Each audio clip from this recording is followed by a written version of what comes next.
Why do flat earthers think that the earth is flat? By Michael Brenner. Because of increasing and irrefutable evidence. In fact, none of the creators of the spinning spaceball philosophy, beginning with Copernicus, presented any physical evidence, did any physical research, any experiments, any direct data collection. It was all a mathematical interpretation of the relative movements of celestial bodies.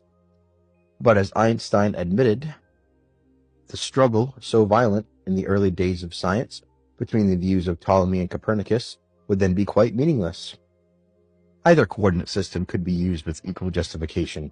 The two sentences, the sun is at rest and the earth moves, or the sun moves and the earth is at rest, would simply mean two different conventions concerning two different coordinate systems. Copernicus was very much aware of that. Quote, so far as hypotheses are concerned, let no one expect anything certain from astronomy, which cannot furnish it, lest he accept as the truth ideas conceived for another purpose, and depart from this study a greater fool than when he entered it. Farewell. So there is no physical evidence to be gained from the skies that suggest Earth is a spinning spaceball. Even Stephen Hawking understood that. To the question whether or not the motion of the Earth in space can be made perceptible in terrestrial experiments, we have already remarked. All attempts of this nature led to a negative result. But there is more and more terrestrial evidence to the contrary.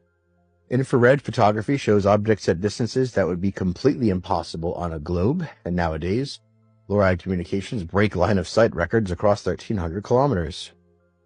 This is direct line of sight at sea level, not bouncing off the ionosphere as globe defenders would be quick to infer. Then there is the straight and level flight that pilots use all day long. Very funny to observe how self-employed pilots just shrug the notion of a globe off like, what curve? Are you kidding me? While employed pilots whose medical license depends on parroting a curvature gospel get all bent out of shape here on Quora, posting expletive-laced tirades against anyone touching their holy cow, the globe.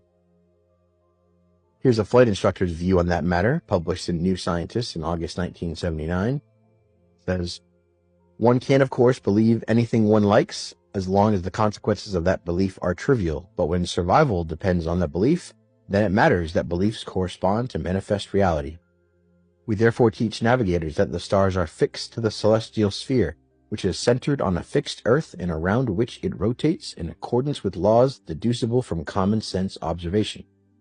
The sun and moon move across the inner surface of this sphere, hence perforce go around the earth. This means that students of navigation must unlearn a lot of the confused dogma they learned in school. Most of them find this remarkably